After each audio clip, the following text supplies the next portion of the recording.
নমস্কার কলকাতা, তোমার আমার ভালোবাসার শহর কলকাতা। এই শহর শুধু ইট আর পাথরের গাঁথনি নয়, বরং এই শহর গড়ে তোলে স্মৃতির রাজপ্রাসাদ, যেখানে প্রতিটা ইটের মধ্যে লেখা আছে এক একটা নতুন ভালোবাসার গল্প। এই ইট কাঠ শহরের মাঝে এক সবুজ প্রান্তর, বহু মানুষে ভরে ওঠা সেই মাঠ। তবুও দুজন মানুষ একে অপরকে খুঁজে নেয় নতুন করে। ঠিক তারপরেই হাতে হাত ধরে হাঁটতে হাঁটতে বেশ কিছুটা পথ এগিয়ে যাওয়া। এরকমই প্রচুর গল্প ছড়িয়ে রয়েছে এই শহর কলকাতায়।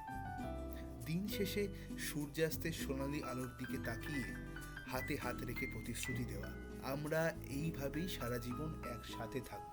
শুধু ইতিহাস নয়, এ শহরই হয় প্রেম কাহিনীর প্রথম সাক্ষী। অন্যদিকে আবার অসংখ্য মানুষের ভিড়েও দুজোড়ার চোখ ঠিক একে অপরের বন্ধুত্বকে খুঁজে নেয়।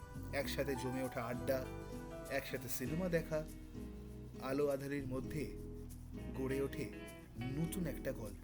নন্দন মানেই কোলাহলের ভিতরেও নিজেদের সেই ভালোবাসাগুলোকে আবার খুঁজে পাওয়া।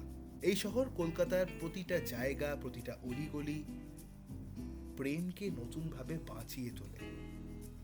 তাই তো বলি, কলকাতা শুধু একটা শহর নয়, বরং আবেগের প্রথম ছোঁয়া আর প্রথম প্রতিশ্রুতির নাম।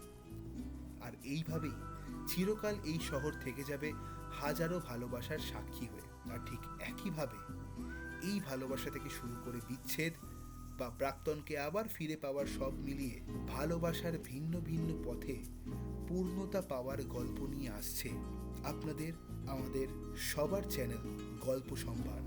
তাই এরকম ভিন্ন স্বাদের মন ছুঁয়ে যাওয়া ভালোবাসার গল্প শুনতে যদি চান, তাহলে চলে আসতেই হবে গল্প সম্ভারে। কারণ আমাদের এই সম্ভারে গল্পই ঠাসা।